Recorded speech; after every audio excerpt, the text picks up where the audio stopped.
ছেলের বাপরে আমি বিয়ে করতে পারবো না মা, এটা তোমরা ভাবলে কি করে? আমি একটা অবিবাহিত মেয়ে হয়ে একটা বিবাহিত ছেলেকে বিয়ে করব? সামনে আমার পুরো জীবন পড়ে আছে মা, বিয়ে কোনো ছেলে খেলা নয়। বিয়ে একটা পবিত্র সম্পর্ক, আমার পক্ষে এই বিয়েটা করা সম্ভব নয় মা। এক নিঃশ্বাসে পুরো কথাটা বলে দম নেয় শশী। শশীর কথায় চুপসে যান তাহনিমা আক্তার। তিনি মেয়ের দিকে অদ্ভুত দৃষ্টিতে তাকিয়ে থাকেন। তিনি এবার শান্ত চাহনিতে তাকিয়ে মেয়ের মাথায় হাত বুলিয়ে নরম সুরে বললেন, শশীমা, আমার পুরো কথাটা তো তুই শোন। শোনার পর তোর যেটা ভালো মনে হয় তুই সেটাই করিস। আমরা তোকে কেউ কিচ্ছু বলবো না। শশী মায়ের দিকে তাকিয়ে জিজ্ঞেস করলো, মা তুমি কিভাবে এমন একটা প্রপোজাল দিতে পারলে? তুমি আমাকে চেনো না? তুমি জানো না তোমার মেয়ে কেমন? বাবা না হয় বুঝলো না, কিন্তু তুমি তো বুঝবে আমায়, নাকি বড় আপায় চলে যাওয়ার পর থেকে আমিও তোমাদের কাছে পর হয়ে গেছি? তাহনিমা আক্তার ছলছল চোখে মেয়ের পানে তাকান। তিনি কাঁদো কাঁদো কণ্ঠে বললেন, মারে এভাবে বলিস না। আমরা তোর ভালো চাই, বাবা মা কখনো সন্তানের খারাপ চায় না। শশী তাচ্ছিল্যের হেসে শোধালো, তাহলে একটা বিয়াত্তা ছেলের সাথে আমাকে বিয়ে দিতে চাইছো কেন? দেশে কি মেয়ের অভাব পড়েছে যে তাকে আমাকেই বিয়ে করতে হবে?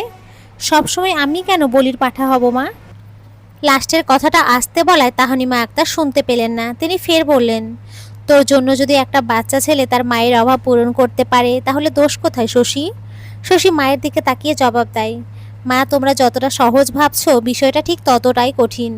আমি বাইরে বের হলে লোকে আমায় দেখে বলবে, ওই দেখ শশী এক ছেলের বাপরে বিয়ে করছে। তখন বিষয়টা কোথায় গিয়ে দাঁড়াবে তুমি ভাবতে পারছো? আমি কিভাবে সমাজে চলাফেরা করব বলো তো? তাহনিমা আক্তার আবার বললেন, তুই তো কারোর কথা গায়ে মাখিস না শশী। যে যা বলে মুখের উপরে জবাব দিয়ে আসিস। কারোর কথা পরোয়া করিস না। তাহলে ছোট্ট উৎসবের জন্য তুই একটু করতে পারবি না? শশী আশ্চর্য হয়ে বলে ওঠে, উৎসব? এখানে উৎসব আসছে কোথা থেকে মা? উৎসব আমার জান, ওর তুলনা কারোর সাথে করবে না মা। আমি নিজের থেকে উৎসবকে ভালোবাসি। তাহনিমা আক্তার মৃদু হেসে বললেন, উৎসব? উৎসবই তো আসবে। তুই উৎসবকে যতটা ভালোবাসিস এমনটা আর কেউ ভালোবাসতে পারবে না রে মা। শশী এবার সিরিয়াস হয়ে বসলো। তারপর মায়ের দিকে তাকিয়ে বলল, মা তুমি একটু ক্লিয়ার করে বলবে আসলে কাহিনীটা কি? তাহনিমা আক্তার নড়ে চড়ে বসে মেয়েকে বললেন, আমি সেই প্রথম থেকেই তোকে বিষয়টা খুলে বলতে চেয়েছি। তুই আমার কথা বুঝতে চাসনি, জেদ ধরে বসে আছিস। এত ঘুরিয়ে পেঁচিয়ে না বলে সোজা সাপটা বলো তো। তাহনিমা আক্তার শশীর দিকে তাকিয়ে বলল, আমরা তোর সাথে সৌহার্দের বিয়ে দিতে চাই। কথাটা যেন বিস্ফোরণের ন্যায় ফেটে পড়ল। শশী চেঁচিয়ে বলে ওঠে, হোয়াট? এসব তুমি কি বলছো মা? তোমাদের মাথা ঠিক আছে? কি বলছো ভেবে বলছো, নাকি মেয়ের শোকে মাথাটাও গেছে? তাহনিমা মেয়ের কথায় অবাক হন না। তিনি জানতেন এমনটাই হবে। শশী কখনো রাজি হতে চাইবে না। শুধু শশী কেন, কোনো মেয়েই চাইবে না একটা বিবাহিত ছেলের সাথে একটা 2 বছরের বাচ্চা। কোনো মেয়ের পক্ষে এটা মেনে নেওয়া সম্ভব নয়। তবুও তিনি কিছুটা আশা নিয়ে এসেছিলেন। তিনি ফের সাহস জুগিয়ে শশীর কাছে এগিয়ে আসেন। অতঃপর অনুরোধের সুরে বলেন, মারে একটু বোঝার চেষ্টা কর। উৎসব তোর খুব ন্যাওটা, তোকে ছাড়া কিছু বোঝে না। আমরা যদি সৌহার্দ্যকে অন্য কোনো মেয়ের সাথে বিয়ে দেই আর সে যদি ভালো না হয়, মানে বলতে চাইছি আমাদের সমাজে এমন অহরহ ঘটনা ঘটছে। বউ মারা যাবার পর ছেলে বিয়ে করে নতুন বউ ঘরে আনছে, অথচ দেখ সৌহার্দ্য জেদ ধরে বসে আছে সে কাউকে বিয়ে করবে না। সৌহার্দ্য চায় না তার ছেলেটা সৎ মায়ের কাছে থেকে বড় হোক। ও চায় না বাচ্চা ছেলেটা মারধর খাক। তোমরা যে সৌহার্দ্য ভাইয়ের সাথে আমাকে বিয়ে দিতে চাচ্ছ সেটা কি সৌহার্দ্য ভাই জানে? আকস্মিক নিজের কথার মাঝে মেয়ের কথা শুনে থেমে যান তাহনিমা। পরক্ষণে শশীর প্রশ্নে চুপ হয়ে যান। শশী মাকে চুপ দেখে ফের বলল, কি হলো মা, চুপ করে গেলে কেন? আমার কথার উত্তর দাও। এভাবে চুপ করে থাকলে কোনো কিছুই সলিউশন হবে না। হ্যাঁ, সৌহার্দ্য জানে। কি? সৌহার্দ্য ভাই এই বিয়ে করতে রাজি আছে? তাহনিমা মেয়ের মেজাজ বুঝতে পারেন, তাই তো তিনি বললেন, শশীমা তুই যা ভাবছিস তেমনটা নয়। সৌহার্দ্য এই বিয়েটা করতে চায় না। ও চায় না তোর জীবনটা নষ্ট হোক। ছেলেটা খুব ভালো রে মা, তাই তো। আমি একা থাকতে চাই মা, প্লিজ লিভ মি অ্যালোন। তাহনিমা আর কথা বাড়ান না, চুপচাপ দরজা ভিড়িয়ে রুম থেকে বেরিয়ে যান। তাহনিমা যেতেই শশী দরজা ছিটকানি দিয়ে ফ্লোরে হাঁটু গেড়ে বসে পড়ে। চলন্ত সিলিং ফ্যানের দিকে তাকিয়ে দীর্ঘশ্বাস ফেলে বলে, এ কেমন পরিস্থিতিতে ফেললে আল্লাহ? আমি এখন কি করব? একদিকে ওই ছোট্ট বাচ্চাটা আর একদিকে আমি। কিভাবে কি করব কিছুই বুঝে উঠতে পারছি না আল্লাহ। প্লিজ এই পরিস্থিতি থেকে আমায় রক্ষা করো। আমি কখনোই চাই না উৎসব কষ্ট পাক। তুমি কি সব আগে থেকে ভেবে রেখেছিলে? হ্যাঁ, তুমি তো উত্তম পরিকল্পনাকারী। যা করো সব কিছু আগে থেকে ঠিক করে রাখো। আমি জানি এরপর যা হবে সেটা হয়তো আমার জন্য খুব কষ্টদায়ক হবে। তবে আমি এটা জানি আমার একটা ডিসিশনে হয়তো উৎসবের জীবনটা বদলে যেতে পারে। শশী ঘন ঘন কয়েকটা নিঃশ্বাস নেয়। আমি নওরিন শশী, বাবা মায়ের ছোট সন্তান। আমার যার সাথে বিয়ে দিতে চাইছে তিনি আমার বড় আপুর হাজবেন্ড সোহার্দ আহসান। সোহার্দ ভাইয়ের আর একটা পরিচয় আছে, তিনি সম্পর্কে আমার ফুফাতো ভাই, আমার একমাত্র ফুপির আদরের ছেলে। আপু আর ভাইয়া দুজন দুজনকে ভালোবেসে বিয়ে করেছিল। পরিবারের সবাই খুব খুশি হয়েছিল আপুদের বিয়েতে। বিয়ের 6 মাস যেতেই পরিবারের সবাই আরও বেশি খুশি হয়। তখন যখন আপু কনসিভ করে, আপুর প্রেগনেন্সির খবর শুনে ফুপা পুরো এলাকায় মিষ্টি খাইয়েছিল। আমাদের বাসা থেকে ফুপিদের বাসায় যেতে 10 মিনিট লাগে। তারপর দেখতে দেখতে কেমন যেন সময় কেটে যায়। আপুর ডেলিভারির সময় চলে আসে। আপুকে যখন ডেলিভারি করার জন্য ওটিতে নেওয়া হয়, ঠিকঠাকভাবে আপুর ডেলিভারি হয়, কিন্তু ডক্টর এসে বলে এখানে পেশেন্টের বাসার লোককে। তখন ভাইয়া দৌড়ে গিয়ে বলে আমি, কি হয়েছে ডক্টর, সব ঠিক আছে তো? কিছুটা আতঙ্ক নিয়ে বলে। ডক্টর গম্ভীর হয়ে বলল, মিস্টার আহসান, আপনার স্ত্রীর কন্ডিশন ভালো নয়। আপনারা কি জানতেন না বাচ্চা নিলে আপনার স্ত্রীর প্রাণ সংশয় হবে? সৌহার্দ্য চমকে বলল, আপনি কি বলছেন ডক্টর? সব তো ঠিকই ছিল, আমার স্ত্রী তো সুস্থ ছিল, ওর কোনো খারাপ কন্ডিশনের কথা ডক্টর বলেনি। মিস্টার আহসান, আপনাদের কোথাও ভুল হচ্ছে। আপনার স্ত্রী সব জানতেন, বিষয়টা আমিও জানতাম, বাট আপনি যে জানেন না সেটা আমি জানি না। সৌহার্দ্য অনেক ভেঙে পড়ে, কান্না জড়ানো কণ্ঠে ডক্টরকে বলল, আমার স্ত্রীর কী হয়েছে ডক্টর? আমি এই ব্যাপারে কিছুই জানি না, প্লিজ আমাকে একটু খুলে বলবেন। সত্যি বলতে আমি বলার ভাষা খুঁজে পাচ্ছি না। তিনি ক্যান্সারের পেশেন্ট ছিলেন। তিনি জানতেন এই অবস্থায় বেবি নিলে তিনি আরও বেশি অসুস্থ হয়ে পড়বেন। তারপরেও তিনি বেবি নিয়েছেন। আমি যদি জানতাম আপনি এই ব্যাপারে কিছু জানেন না, তাহলে অনেক আগেই আমি আপনাকে সব বলে দিতাম। হসপিটাল থেকে 4 দিন পর আপুকে রিলিজ দেওয়া হয়। আপুকে আমাদের বাসায় আনা হয়। যেখানে সবাই উৎসবকে নিয়ে মেতে থাকবে, সেখানে সবাই মন মরা হয়ে বসে থাকে। উৎসবের যখন 3 মাস বয়স হলো, ঠিক তখনই আপু আমাদের সবাইকে ছেড়ে চিরদিনের জন্য চলে যায়। শশী নিজের ভাবনা থেকে বেরিয়ে আসে, চোখ দিয়ে টপ টপ করে পানি গড়িয়ে পড়ে। সেটা অতি সন্তর্পণে মুছে নেয়। অতঃপর ফোন হাতে নিয়ে একটা নাম্বারে ডায়াল করে। কিছুক্ষণ পর ফোনটা রিসিভ হয়। শশী ফোন কানে নিয়ে বলল, আমার সাথে দেখা করতে পারবা? খুব আর্জেন্ট। শশী ফ্লোর থেকে উঠে ওয়াশরুমে গিয়ে ফ্রেশ হয়ে নেয়। তারপর বাসা থেকে বের হয় কারোর সাথে দেখা করবার জন্য। শশী মিনিট 5-এর মধ্যে একটা নিরিবিলি জায়গায় গিয়ে পৌঁছায়। সেখানে আগে থেকে একজন দাঁড়িয়েছিল। শশী এগিয়ে এসে পেছন থেকে ডাক দেয়, ভাইয়া। সৌহার্দ্য পেছন ফিরে তাকিয়ে মুচকি এসে বলল, তুমি চলে এসেছো খুশি, খুব ভালো করেছো। আমি ভাবলাম হয়তো আমার দেরি হয়ে যাবে, বাট আমি তোমার আগে পৌঁছে গেছি। কিছু কি হয়েছে শশী, আর্জেন্ট দেখা করতে বললে? একদমে কথাগুলো বলে সৌহার্দ্য। সৌহার্দ্যের কথায় শশী মৃদু হেসে বলল, একটু দম নাও ভাইয়া, তারপর না হয় বলছি কেন ডেকেছি। শশীর কথায় সহমত হয় সৌহার্দ্য। দুজন গিয়ে একটা ব্রেঞ্চে বসে। এখানে কেউ নেই, জায়গাটা খুবই নিস্তব্ধ। মাঝে মাঝে পাখির কিচিরমিচির শব্দ শোনা যাচ্ছে। ব্রেঞ্চে পাশাপাশি বসে শশী আর সৌহার্দ্য। দুজনই কিছুক্ষণ চুপ থাকে। নীরবতা ভেঙে শশী সৌহার্দ্যকে জিজ্ঞেস করলো, মা তোমাকে কি বলেছে ভাইয়া? আচমকা শশীর এমন প্রশ্নে হক চকিয়ে ওঠে সৌহার্দ্য। তবে বুঝতে পারে না শশী কি বলছে, তাই অবাক হয়ে বলল, ঠিক বুঝলাম না শশী, আম্মু কি বলেছে আমাকে? তেমন কিছু তো বলেনি। শশী গম্ভীর কণ্ঠে শুধালো, তোমার বিয়ের ব্যাপারে। সৌহার্দ্য আশ্চর্য হয়ে আবার বলল, আমার বিয়ে মানে? কিসব আবল তাবল বলছো তুমি? আমার বিয়ের সম্বন্ধে তো কিছু কথা হয়নি, এমনকি বাবা মাও আমাকে কিছু বলেনি। অনেক আগে আমি সবাইকে বলে দিয়েছি আমি কোনো বিয়ে টিয়ে করতে পারবো না, কিন্তু হঠাৎ করে আজ এমন কথা আসছে কেন শশী? শশী চুপ করে সৌহার্দ্যের কথা শুনলো। শশী এটা বুঝতে পারছে এটা অনেক দিন আগের কথা, যেটা আজ তার মা বলেছে। শশীর মনে এখন একটা কথাই আসছে, এতদিন আগের কথা আজ কেন তার মা বলল?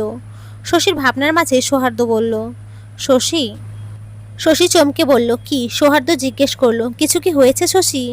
তুমি নিশ্চিন্তে আমাকে বলতে পারো। শশী মৃদু স্বরে বলল, তেমন কিছু নয় ভাইয়া, আসলে উৎসবের জন্য মনটা ভীষণ ছটফট করছিল। মনটা অনেক কুগায় ছিল, তাই আর কি। উৎসব ঠিক আছে তো ভাইয়া? সৌহার্দ্য খুব অবাক হয় শশীর কথায়, কারণ শশী আজ সকালে তাদের বাসায় গিয়েছিল, অনেকক্ষণ যাবৎ উৎসবের সাথে আড্ডা দিয়ে আসছিল। তবে এই ব্যাপারে সৌহার্দ্য কিছু বলে না। সৌহার্দ্য ঠিকই বুঝতে পারছে শশী কি বলতে তাকে এখানে ডেকেছে, আর এসে যেহেতু বলতে চাইছে না সেজন্য আর জোর করে না, অন্য প্রসঙ্গে বলে, উৎসব ঠিক আছে শশী, তোমার মন যদি না মানে তাহলে আমাদের বাসায় গিয়ে দেখে আসো, তাহলে ভালো লাগবে। শশী আচমকা বলল, না না ভাইয়া, তার আর দরকার নেই, আমি পরে গিয়ে দেখে আসবো। আমি তাহলে আসি, পরে কথা হবে ভাইয়া। তাই বলে দ্রুত স্থান ত্যাগ করে শশী। শশী যাওয়ার দিকে তাকিয়ে আনমনে বলে ওঠে, আমি বেঁচে থাকতে তোমার জীবনটা নষ্ট হতে দেব না শশী, সবসময় বড় ভাইয়ের মতো ঢাল হয়ে দাঁড়াবো। আমি বুঝতে পারছি মামিমা মানে আমার শাশুড়ি আম্মা তোমার সাথে আমাকে বিয়ে দিতে চায়, বাট এটা কখনো হওয়ার না। আমি তোমার জীবনটা সুন্দর করে সাজিয়ে দেব। তুমি অনেক দ্বিধায় ভুগছো এই বিষয়টা নিয়ে, তবে তুমি এইটুকু আশা রাখতে পারো আমার থেকে, আমি কখনোই তোমাকে এই ব্যাপারে কিছু বলবো না। অতঃপর কারোর কাছে ফোন দিয়ে কথা বলে। দেখতে দেখতে সন্ধ্যা ঘনিয়ে এলো। প্রতিদিনের মতো সূর্য মামা পশ্চিম আকাশে ডুবে যায়। শশী বিছানায় চার হাত পা ছড়িয়ে ছিটিয়ে শুয়ে শুয়ে হাসছে।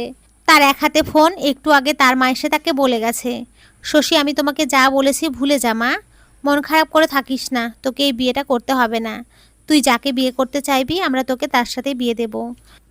আমরা তোকে হাসি খুশি দেখতে চাই মা, তোর এমন মন খারাপ দেখতে আমাদের একটুও ভালো লাগে না। মায়ের কথা শোনার পর থেকে কিছুটা স্বস্তি বোধ করে শশী। তবে উৎসবের জন্য তার খুব খারাপ লাগে, কেননা উৎসবকে সে নিজের সন্তান মনে করে, নিজের বুক দিয়ে আগলে রাখে। বাড়ির কাছাকাছি হওয়ার সুবিধা হয় তার, মন খুলে দেখতে পারে, ছুতে পারে, নিতে পারে। রাতে ডিনার সেরে শুয়ে পড়ে শশী। সকাল সকাল ঘুম ভেঙে যায় শশীর। ঘুম থেকে উঠে ওয়াশরুমে গিয়ে ফ্রেশ হয়ে উজু করে ফজরের নামাজ পড়ে নেয়। তারপর নিজের জন্য কিচেন থেকে কফি করে ছাদে চলে আসে। সকালে হলেও মনে হচ্ছে অন্ধকার হয়ে আসছে, আকাশে মেঘেরা দৌড়ে বেড়াচ্ছে। শশী বুঝতে পারে এই সময় মেঘ জমতে থাকা মানে বৃষ্টি হওয়া। দেখতে দেখতে অনেকটা সময় পার হয়ে যায়। শশীর ভার্সিটি যেতে হবে, না গেলেই নয়, কারণ আজ তার খুব ইম্পর্ট্যান্ট ক্লাস আছে। শশী এবার অনার্স ফাইনাল ইয়ারের স্টুডেন্ট। ভার্সিটির ক্যাম্পাসে বসে কারোর জন্য অপেক্ষা করছে শশী। তার অপেক্ষার অবসান ঘটিয়ে এক সুদর্শন যুবক শশীর পাশে ধপ করে বসে পড়ে। হঠাৎ শব্দ হওয়ায় শশী ভয়ে লাফ দিয়ে ওঠে। তারপর পাশে তাকিয়ে নির্ধারিত মানুষকে দেখে হেসে ওঠে, বুকে ফু দিয়ে বলল, এভাবে কেউ শব্দ করে বসে? আমি কি ভয়টাই না পেলাম। একটুখানির জন্য মোর পরাণ পাখিটা ফুরুত করে উড়াল দেয়নি। শশীর কথায় ছেলেটা উচ্চস্বরে হেসে বলল, আমি থাকতে আমার চাঁদের কিচ্ছু হবে না মেরিজান, তুমি আমার একমাত্র চাঁদ, যাকে কেউ ছুতে পারবে না। ছেলেটার কথায় লজ্জা পায় শশী। লজ্জায় মাথা নিচু করে ঘাসের দিকে তাকিয়ে রয়। ছেলেটার নাম পরশ নওয়াজ, সদ্য গ্র্যাজুয়েট কমপ্লিট করে ভার্সিটি থেকে বেরিয়েছে।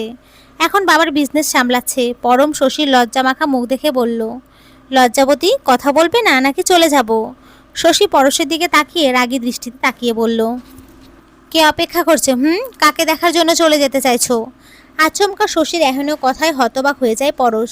মুখ হা হয়ে যায়, বোকা বোকা হেসে বলল, আর ইউ ম্যাড? আমি তোমাকে ছাড়া আর কাকে দেখব? আমার চাঁদ রেখে আমি কেন অন্য গ্রহের চাঁদ দেখব? হ্যাঁ, তুমি আমার একমাত্র ব্যক্তিগত চাঁদ, তাহলে বললে কেন চলে যাইবা? আরে আমি মজা করে বলছি, আর তুমি সিরিয়াস হয়ে গেছো? How sweet. শশী মুখ গোমরা করে গাল ফুলিয়ে বসে রয়। আর তার গোমরা মুখ দেখে পরশ হাত বাড়িয়ে গাল দুটো টেনে দিয়ে বলে, হাউ সুইট। গাল দুটো পুরো টমেটোর মতো নরম, তোমাকে রাগলে অনেক কিউট লাগে, সেটা কি একজন জানে?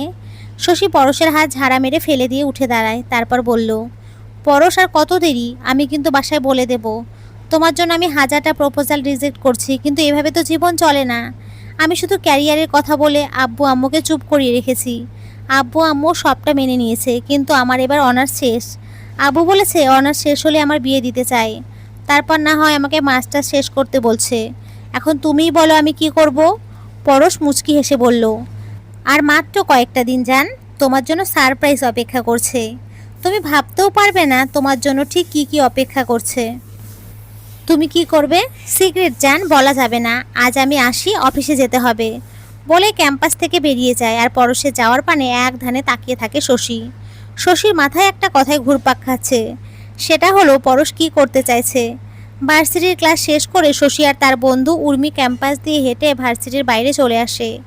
দুই বন্ধু রাস্তার পাশ দিয়ে হেঁটে যাচ্ছে আর গল্প করছে। কিন্তু মাঝপথে এসে ঘটে এক কাহিনী। কোথা থেকে একটা ছেলে এসে উর্মিকে ধাক্কা মেরে দেয়। উর্মি তাল সামলাতে না পেরে পড়ে যায় পিস্তলা রাস্তায়। আচমকা ঘটনাটা তাড়াতাড়ি ঘটে যাওয়ায় কেউই বুঝতে পারল না আসলে ঘটলটা কি। শশী জলদি করে উর্মিকে ধরে দাঁড় করিয়ে ছেলেটার দিকে তাকিয়ে বলল, হে, চোখে দেখেন না? চোখে কপালে নিয়ে হাঁটেন, কেয়ারলেস কোথাকার। ছেলেটা সরি না বলে চলে যাওয়ায় শশীর আরও বেশি রাগ হয়। দাঁত কিরমির করে চেঁচিয়ে বলে ওঠে, ম্যানার নেই আপনার? সামান্য সরিটুকু বলতে পারেন না? আজব পাবলিক। শশীর কথায় ছেলেটা ঘুরে তাকায়। পেছনে তাকিয়ে দুটো রমণীকে দেখে। একজন ব্যথায় কুকড়িয়ে আছে আর একজন রেগে দাঁত কিরমির করছে। শশীকে রাখতে দেখে ছেলেটা এগিয়ে এসে বলল, ব্যথা কি আপনি পাইছেন? সহসা অচেনা ছেলেটার কথায় শশীর তাজ্জব বনে যায়, সাথে উর্মিও। শশী তীব্র গতিতে ছেলেটার একদম কাছে এসে বলে, হ্যাঁ ব্যথা আমি পেয়েছি, সরি বলুন বলছি। ছেলেটা বাঁকা হেসে উর্মির দিকে তাকিয়ে বলে, মিস ব্যথাওয়ালি, আপনার বন্ধুকে একটু সামলান, উনি কিন্তু বেশি বেশি করছে। বলতে বলতে উর্মির সামনে এগিয়ে এসে বলল, আই এম সরি মিস ব্যথাওয়ালি, I am extremely sorry for that.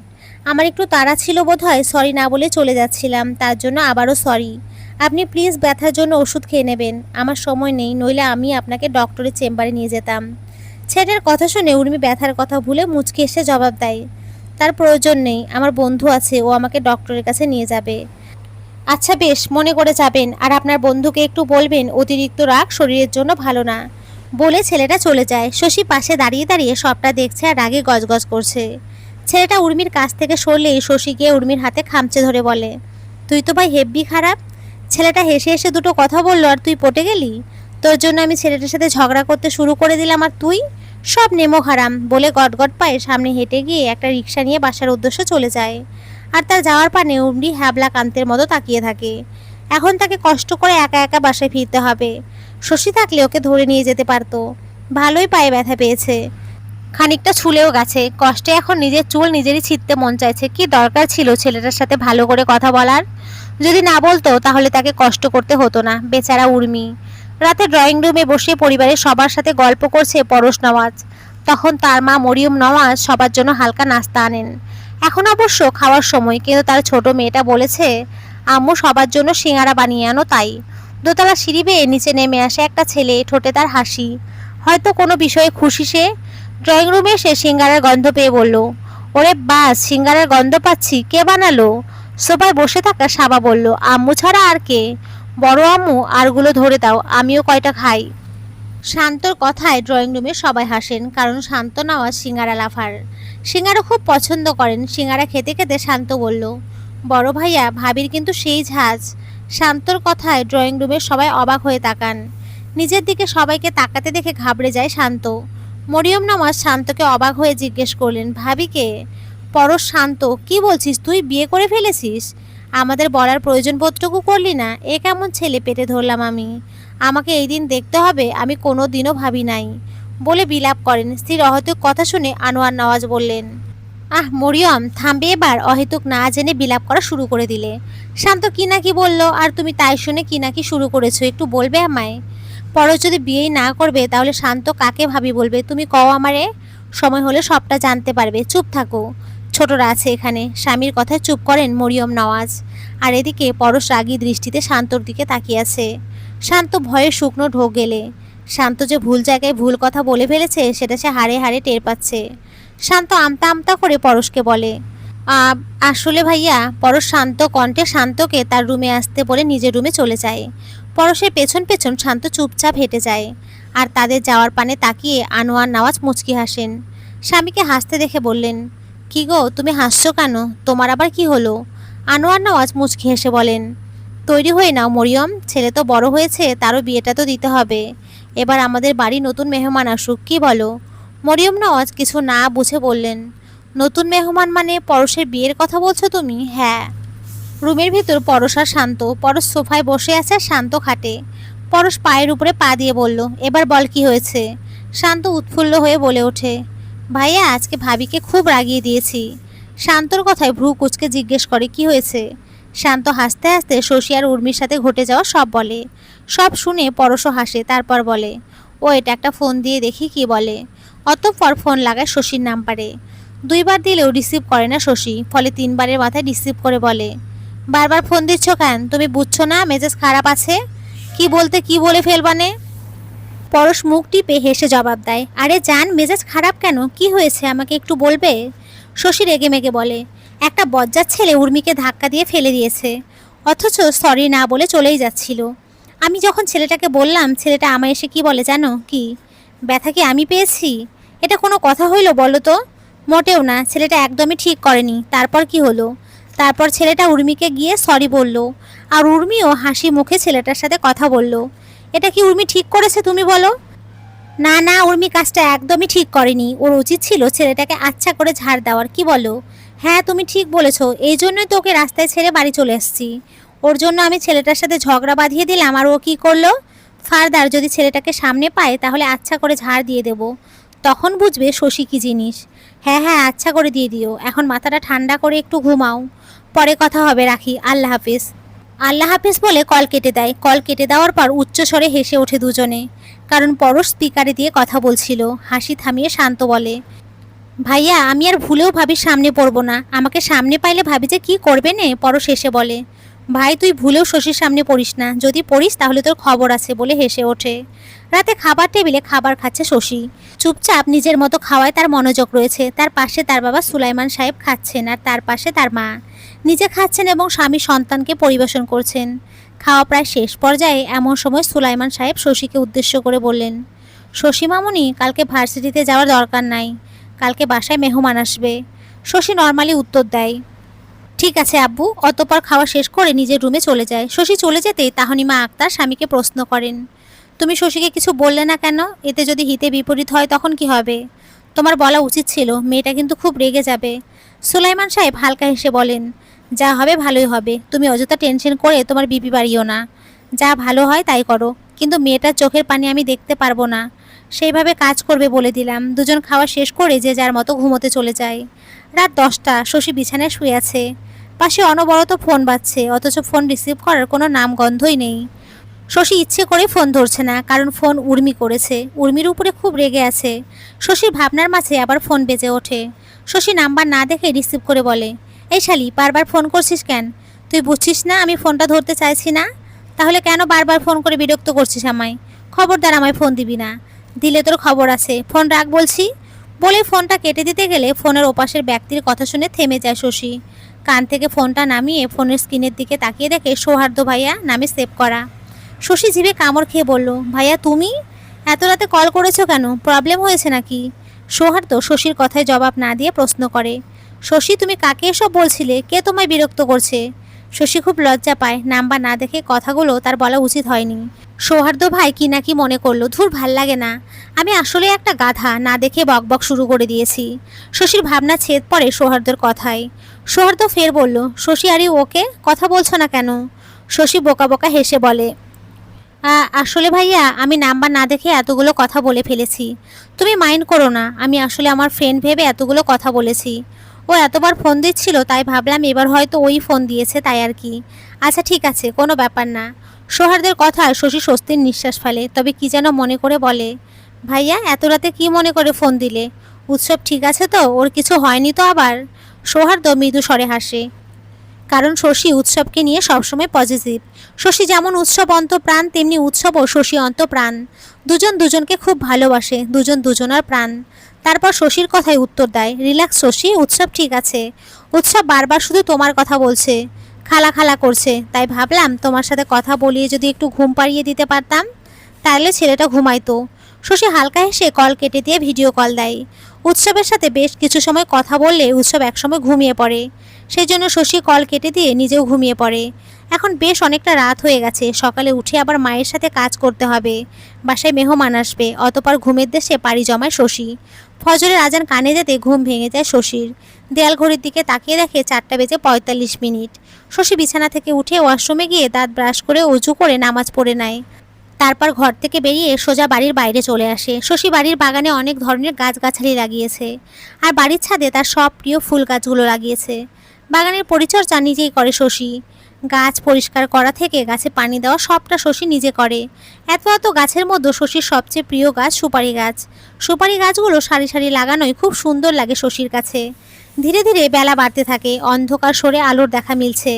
সূর্য মামা ধীরে ধীরে পূর্ব আকাশে উদিত হচ্ছে। শশী সময় নষ্ট না করে এবার বাড়ির ভেতরে চলে আসে। ড্রয়িং রুমে এসে দেখে তার মা কিচেনে কাজ করছেন। তিনি সকালের নাস্তা রেডি করবেন। শশীদের বাসায় কোনো মেড নেই, 3জন মানুষের জন্য আর কারো দরকার পড়ে না। শশী পুরো বাড়ি ঝাড়ু দিয়ে পরিষ্কার করে ফেলে। ততক্ষণে তাহমিনা আক্তারের সকালের হালকা নাস্তা তৈরি করা হয়ে যায়। সুলাইমান সাহেবও চলে আসেন। তারপর 3জনে মিলে নাস্তা সেরে ফেলেন। সকাল 10টা, শশী মায়ের সাথে হাতে হাতে কাজ করছেন। প্রায় সব কাজই শশী নিজে করছে। শশী এত কাজ করার মাঝে ভুলে গেছে কাদের জন্য এত আয়োজন করা হচ্ছে। মা কিংবা বাবা কারোরই কাছে শোনেনি। তাহমিনা আক্তার মুরগির মাংস রান্না করছেন, আর শশী গরুর মাংস। শশী আবার খুব ভালো রান্না করতে পারে। রান্না শেষ হতে হতে প্রায় 1টা বেজে গেছে। গরমে ঘেমে নিয়ে একাকার হয়ে গেছে শশী। মাকে বলে গোসল করতে চায়। গোসল শেষ করে একটা সুতির কাজ করা 3 পিস পরে, মাথায় টাওয়াল পেঁচিয়ে কাপড় নাড়তে ছাদে চলে আসে। কাপড়গুলো ছাদে মেলে দিয়ে ফের রুমে আসে। রুম থেকে চিল্লিয়ে বলে, আম্মু তুমিও গোসল করে ফেলো। তহমিনা আক্তার হাসেন, এই ভেবে যে তার মেয়েটার সব দিকে খেয়াল। শশী ব্যালকানিতে দাঁড়িয়ে দাঁড়িয়ে বাইরের হাওয়া খাচ্ছে। খুব বাতাস বইছে বাইরে, গাছের পাতাগুলো দুলছে, মাঝে মাঝে কতগুলো পাখি উড়ে যাচ্ছে। হঠাৎ করে কেমন অন্ধকার হয়ে যায়, আকাশে ঘন কালো মেঘের আনাগোনা। সহসা তখন ফোনে সাইলেন্ট বেজে ওঠে। শশী খানিকটা চমকে ওঠে। অসময়ে কে ফোন করেছে ভেবে দেখে উর্মি ফোন করেছে। তবে এবার আর বেশি রাগ দেখায় না, কাল থেকে খুব বেশি করে ফেলেছে সে জানে। সে বা কী করবে, রাগ হলে যে মাথা কাজ করে না। ফোনটা রিসিভ করে কানে নিতেই ফোনের ওপাশ থেকে ভেসে আসে, বেবি প্লিজ ক্ষমা করে দে, আর হইব না, জীবনে আর কোনো দিন কোনো ছেলের সাথে ভালো করে কথা বলবো না, তুই যা বলবি তাই করব। যদি বলিস ছেলেটার সাথে আবার যদি দেখা হয় তবে তাকে ঠাস ঠাস করে 4টা থাপ্পড় মারবো, তবুও কথা না বলে থাকিস না। উর্মির কথায় মুচকি মুচকি হাসে শশী। হাসি থামিয়ে গম্ভীর কণ্ঠে বলে, পায়ের কি অবস্থা, ওষুধ খেয়েছিস? হ্যাঁ। শশী চুপ করে রয়। উর্মিও কিছু বলছে না। কিছুক্ষণ পর উর্মি মন খারাপ করে বলে, এতগুলো কথা বললাম আর তুমি একটা কথারও উত্তর দিলে না। আচ্ছা বেশ, তবে রাখলাম। শশীকে কিছু বলতে না দিয়ে কল কেটে দেয় উর্মি। উর্মির কাণ্ডে শশী অবাক হয়ে যায়। সে এমনটা আশা করেনি। এখন একটু মজা করতে গিয়ে মেয়েটা আরও রেগে গেল। ধুর শশী, তুই এবার বেশি বেশি করে ফেলেছিস, এবার ঠেলা সামলা। ড্রয়িং রুম থেকে শশীর ডাক আসায় শশী ফোন রেখে বাইরে চলে আসে। তার মা তাকে নাস্তাগুলো ট্রেতে সাজাতে বলছে। এতক্ষণে মেহমানরা চলে আসছে প্রায়। শশী নাস্তাগুলো ট্রেতে সাজিয়ে দিয়ে রুমে চলে আসে। মাত্র তার বাপটা বলল, নতুন কোনো মেহমান আসছে নাকি? অচেনা অপরিচিত কারোর সাথে মিশতে পারে না শশী, সেই জন্য রুমে চলে আসে। কিন্তু কারাই নতুন মেহমান, কিসের জন্য আসছে, তার বিয়ের ব্যাপারে নয়তো ভেবেই চমকে ওঠে শশী। দুপুরে তীব্র রোদ, সাথে প্রচুর গরম। এই ভ্যাপসা গরমে সবার বেহাল অবস্থা। শশী সিলিং ফ্যানের নিচে বসে বাতাস খাচ্ছে। তখনই বাসা থেকে কলিং বেলের আওয়াজ পায়। ড্রয়িং রুমে সবাই বসে আছে, বিধায় রুম থেকে বের হয় না সে। তবে কি মনে করে যেন রুম থেকে বের হয়। রুমের বাইরে এসে দেখে তার ফুপি সৌহার্দ্য আর উৎসব। এদেরকে দেখে শশী অবাক, কারণ তার বাবা বলছে নতুন মেহমান আসবে। তাহলে ফুপিরা কেন আসছে? সৌহার্দ্য ভাইয়ের সাথে তার বিয়ে দেওয়ার জন্য নয় তো, ভেবে আটকে ওঠে শশী। না না, এটা হতে পারে না। সৌহার্দ্য ভাইয়া বলেছে সে কখনোই আমার লাইফটা নষ্ট হতে দেবে না।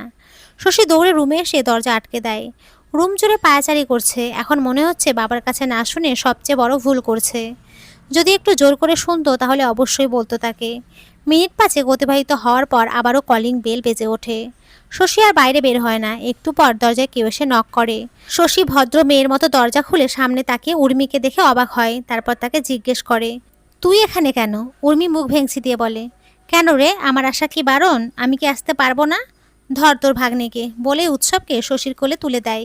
শশী কিছু না বলে উৎসবকে নিয়ে খাটে এসে বসে। শশীর পেছন পেছন উর্মিও খাটে এসে বসে। ও মা, খানিকক্ষণ পরে আবারও বেল বেজে ওঠে। শশী ভেবে পাচ্ছে না তাদের বাড়িতে এত কারা আসছে। বারংবার বেল বাজছে। শশী উর্মিকে জিজ্ঞেস করে, উর্মি কারা আসছে রে, জানিস নাকি কিছু? উর্মি ভ্রু কুচকে বলে, আমি কেমন জানুম? তোর বাড়ি, তোর ঘর, তোর বাপ, তোর জামাই, সব তোর, তাহলে আমি জানবো কেমনে ভাই? উর্মির কথায় চোখ ছোট ছোট করে তাকায় শশী। ভ্রু নাচিয়ে বলে, সব না হয় মানলাম, বাট আমার জামাই আসলো কোন হান থেকে আফা? যদি একটু কইতেন তাহলে মোর একটু ভাল লাগতো। উর্মি বোকা বোকা হেসে বলে, আরে ছেড়ি, মুই তো মুখ ফসকা কইয়া ফেলছি।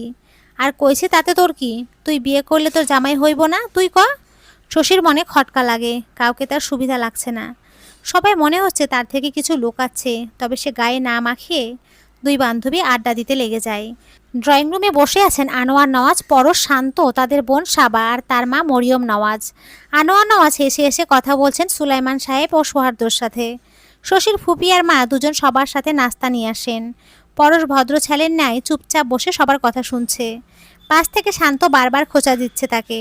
পরশ দাঁতে দাঁত চেপে সহ্য করছে, সবার সামনে কিছু বলতেও পারছে না। কথার এক পর্যায়ে সুলাইমান সাহেব স্ত্রীকে বলেন শশীকে আনতে। তিনি মেয়ের রুমে এসে বলেন, উর্মি, শশীকে নিয়ে নিচে আসো তো মা। মায়ের কথায় আশ্চর্য হয়ে যায় শশী। তবে কিছু বলার আগেই তার মা চলে যান। সেই জন্য আর কিছু বলতে পারে না। তাই উর্মিকে জিজ্ঞেস করে, নিচে কারা, আর আম্মু আমাকে নিচে নিয়ে যেতে বলছে কেন? উর্মি শুধু বলল, নিচে গেলেই বুঝতে পারবি। এখন কোনো কথা না বলে চুপচাপ চল। উর্মি শশীকে নিয়ে নিচে নেমে আসে। শশী স্বাভাবিকভাবেই মাথায় ওড়না দিয়ে সিঁড়ি দিয়ে নিচে নেমে আসছে। তার চোখ জোড়া সিঁড়িতেই সীমাবদ্ধ। তবে একজনের চোখ যে তার দিকে আটকে আছে সেটা খেয়াল করে না শশী। ড্রয়িং রুমে অনেকের কথার আওয়াজ পেয়ে শশী মাথা তুলে ড্রয়িং রুমের দিকে তাকায়। ড্রয়িং রুমে কয়েকজন অপরিচিত মুখ, তাদের মধ্যে দুজনকে দেখে চমকে ওঠে শশী। সাথে উর্মিও একজনকে দেখে অবাক হয়। দুজনের মুখ অটোমেটিক হা হয়ে যায়, থেমে যায় দুটো পা। শশী বিস্ময়ে চোখ ডলা দিয়ে আবারও তাকায়, তবে সে যা দেখছে ফের সেটাই দেখছে। শশীর অবস্থা দেখে পরশ মুচকি মুচকি হাসে, চোখ দিয়ে ইশারা করে স্বাভাবিক হতে বলে। তাহানিমা আক্তার মেয়েকে দেখে হাসি মুখে ড্রয়িং রুমে এনে বসায়। শশী ভদ্র মেয়ের মতো সবাইকে সালাম দিয়ে বাবার পাশে বসে। আনোয়ার নওয়াজ আর মরিয়ম নওয়াজ শশীকে দেখে খুবই পছন্দ করেন। সেই জন্য আনোয়ার নওয়াজ সুলাইমান সাহেবকে বলেন, ভাইয়ের সাহেব, আমরা আর দেরি করতে চাইছি না, আজকেই আমরা শশীমাকে আমাদের বাসায় নিয়ে যেতে চাই। এই কথা শুনে শশী অবাক হয়ে যায়, বাবা মায়ের দিকে তাকায়। সুলাইমান সাহেব মেয়েকে আশ্বস্ত করেন। সুলাইমান সাহেব রাজি হয়ে যান। অনেক ইচ্ছা থাকলেও তিনি ছোট মেয়েকে ধুমধাম করে বিয়ে দিতে পারবেন না, কেননা তার বড় মেয়েটা যে নেই। যে মেয়ে ছোট বোনের বিয়ে নিয়ে অনেক বেশি এক্সাইটেড ছিল, তার অনুপস্থিতিতে কিভাবে পারবেন। শশীও তার বাবাকে আগে থেকেই বলেছিল তার বিয়েটা যেন ঘরোয়াভাবেই হয়। পরশ আর শশীকে আলাদা কথা বলার জন্য সুযোগ করে দেয় সবাই। পরশের সাথে শান্ত আর শশীর সাথে উর্মি ছাদে পাশাপাশি দাঁড়িয়ে আছে। পরশ, শশী আর শান্ত আর উর্মি চিলেকোঠার দরজায় দাঁড়িয়ে আছে। শশী অবাক হয়ে পরশকে জিজ্ঞেস করে, এসব কি পরশ? আমি তো এর আগামাথা কিছুই জানি না, আমাকে একবার জানানোর প্রয়োজন বোধটুকু করলে না, অভিমান নিয়ে বলে। পরশ মুচকি এসে জবাব দেয়, সারপ্রাইজ চাঁদ, তোমাকে তো বলেছিলাম তোমার জন্য সারপ্রাইজ আছে। এখন যদি বলো আমি কিছু বলিনি, তাহলে বলবো এতে আমার কোনো দোষ নেই। পরশের কথা হেসে ওঠে শশী, তবে পরক্ষণে দুই চোখে অশ্রু এসে জমা হয়। প্রেয়সীর চোখে পানি দেখে বুক কেঁপে ওঠে পরশের। এগিয়ে এসে শশীর চোখের পানি মুছিয়ে বলে, কাঁদছো কেন চাঁদ? আজ তো আমাদের খুশির দিন, আজ আমাদের ভালোবাসা পূর্ণতা পাবে। তুমি খুশি হওনি? শশী ডুকরে কেঁদে উঠে বলে, বড় আপায়ের কথা খুব মনে পড়ছে পরশ, আপুর খুব ইচ্ছা ছিল আমার বিয়ে নিয়ে, অথচ আজ আর বলতে পারে না। শশী কেঁদে ওঠে। শশীর কষ্টটা যে আর কেউ বুঝবে না, বড় বোন মানে যে কি সেটা যার আছে সেই বোঝে, আর থেকেও যা হারিয়ে যায় সেটা সহ্য করা যে খুবই কঠিন। পরশ শশীকে বুকের সাথে চেপে ধরে সান্ত্বনা দেয়। কয়েক মিনিট পর শান্ত আর উর্মি এসে বলে, বাহ বাহ, কি প্রেম! পরশ শশী দুজনে ছিটকে দূরে সরে দাঁড়ায়। শশী চোখের পানি মুছে নেয়। শশী কথা ঘোরানোর জন্য বলে, পরশ, এই ছেলেটা তোমার কে হয়? শান্তর দিকে আঙুল তাক করে। শশীর কথায় শান্ত শুকনো ঢোক গেলে। সে ভাবছিল শশী হয়তো কোনো রিয়াক্ট করবে না, কিন্তু তার ধারণাটা ভুল প্রমাণিত হলো। পরশ শান্তর দিকে তাকিয়ে শয়তানি হেসে বলে, আমার ছোট ভাই, তোমার একমাত্র দেবর। শশী ভ্রু কুচকে শান্তর দিকে তাকিয়ে উর্মির দিকে তাকায়। উর্মি মুখ কাচুমাচু করে দাঁড়িয়ে আছে। শশী স্বাভাবিকভাবে বলে, দেবর মশাই। শান্ত লাফ দিয়ে ভাইয়ের পিছনে দাঁড়িয়ে বলে, জি জি ভাবি, ভালো আছো? শশীর কথায় হেসে ওঠে পরশ। পরশকে হাসতে দেখে শশী রাগী দৃষ্টিতে তাকিয়ে বলে, হাসছো কেন? হাসার মতো কি বলেছি? পরশ মুখ গোমড়া করে বলে, কিছু না, তুমি কন্টিনিউ করো, বলে চুপ করে দাঁড়ায়। শশী বাঁকা হেসে উর্মির দিকে তাকিয়ে বলে, উর্মি বেবি, কাল রাতে কি বলেছিলে আমায়? উর্মি মুখ ছোট করে বলে, কি বলেছিলাম ভুলে গেলি? প্রবলেম নেই, আমার ব্রেন খুবই স্ট্রং, আমি মনে করিয়ে দিচ্ছি। তুই কাল রাতে আমাকে বলেছিস ফারদার যদি সেই ছেলেটার সাথে দেখা হয়ে যায় ভাগ্যক্রমে, তাহলে তুই তাকে গুনে গুনে 4টা থাপ্পড় মারবি। শশীর কথায় শান্ত পরশ চোখ বড় বড় করে তাকায়। শশী আবার বলে, সেই ছেলেটা যে তোর সামনেই আছে, এবার ফটাফট 4টা থাপ্পড় মেরে দেখিয়ে দাও তো সোনা। উর্মি আমতা আমতা করে বলে, ছেলেটা তোর দেবর শশী। শশী ডোন্ট কেয়ার ভাব নিয়ে বলে, সেই জন্যই তো থাপ্পড়টা তোকে মারতে বলছি, আমার দেবর না হইলে আমি মারতাম। কি বলো দেবর মশাই? শান্ত ইনোসেন্ট ফেস করে বলে, ভাবি, ও ভাবি, মাফ করো, আমি মজা করেছিলাম, জীবনে আর কোনো দিন মজা করব না, প্রমিস।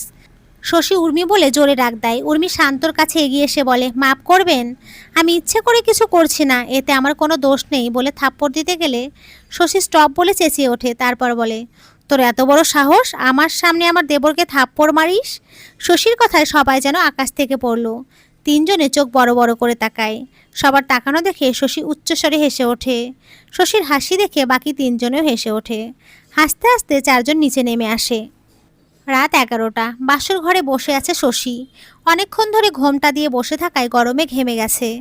ফ্যান চলছে, তবুও যেন তার একটু বেশি গরম লাগছে। তখনই রুমে আসে পরশ। শশী খাট থেকে নেমে সালাম না করে পরশের বুকে মাথা রেখে বলে, সালামটা তো করতে দিতে না, তাই তুমি যেটা করতে সেটা আমিই করে নিলাম, বলে হেসে ওঠে সাথে পরশও। অতঃপর দুজনে ফ্রেশ হয়ে ব্যালকানিতে বসে। শশী পরশের কাঁধে মাথা দিয়ে বসে আছে, আর পরশ শশীর মাথায় বিলি কেটে দিচ্ছে। তখন পরশ বলে, চাঁদ? শশী হুম বলে সাড়া দেয়। পরশ আবার বলে, দেখতে দেখতে কতগুলো দিন কেটে গেল, তাই না? তোমার মনে আছে আমার আর তোমার কোথায় কবে দেখা হয়েছিল? শশী হালকা হেসে বলে, মনে থাকবে না? এটা কি কখনো হয়? আজ থেকে কয়েক বছর আগে আমি সদ্য ভার্সিটির স্টুডেন্ট। হঠাৎ একদিন ক্লাস শেষ করে রুম থেকে বেরিয়ে আসি, আর তখনই দমকা ঝড় শুরু হয়। তারপর আচমকা বৃষ্টি। আমি দৌড়ে যাচ্ছিলাম, ঠিক তখনই তোমার সাথে আমার ধাক্কা লাগে। ভাগ্যক্রমে নিচে পড়িনি, বেঁচে গেছিলাম। তখন তোমার সাথে কি ঝগড়াটাই না করেছিলাম। হ্যাঁ হ্যাঁ, এত কিছু মনে আছে আর এটা মনে নেই? কোনটা? অবাক হয়ে বলে। পরশ ঠোঁটের কোণে চওড়া হাসি নিয়ে বলে, তখন ছিল নতুন বছর, সবে চৈত্র মাস শেষ হয়ে বৈশাখ মাসে পা দিয়েছিল। মাসের শেষে বৃষ্টি, কি সুন্দর একটা মুহূর্ত। সেদিন বাসায় ফিরে বারবার শুধু তোমার চেহারা ভেসে উঠছিল। সেই জন্য তো তোমার আমার প্রেম কাহিনীর নাম দিয়েছি চৈত্রের শেষে বৃষ্টি। সুন্দর না বলো? শশী আনন্দিত হয়ে পরশের গলা জড়িয়ে ধরে একটা চুমু দিয়ে বলে, খুব সুন্দর নাম পরশ, আমার খুব পছন্দ হয়েছে। আমাদের যখন বাচ্চা হবে তখন তাদের বলবো, জানিস তোদের বাবা মায়ের প্রেমের নাম ছিল চৈত্রের শেষে বৃষ্টি। সহসা তখনই আকাশে বিদ্যুৎ চমকে ওঠে, চারপাশে বাতাস বইতে শুরু করে, অতপর ঝুপঝাপ করে বৃষ্টি পড়া শুরু করে। পরশ আর শশী একে অপরের দিকে তাকিয়ে হেসে উঠে বলে, চৈত্রের শেষে বৃষ্টি। নতুন বছর আমাদের ভালোবাসা পূর্ণতা পেল। আমাদের মতো সবাই যেন তাদের ভালোবাসার মানুষকে পায়। এভাবেই সব ভালোবাসা পূর্ণতা পাক।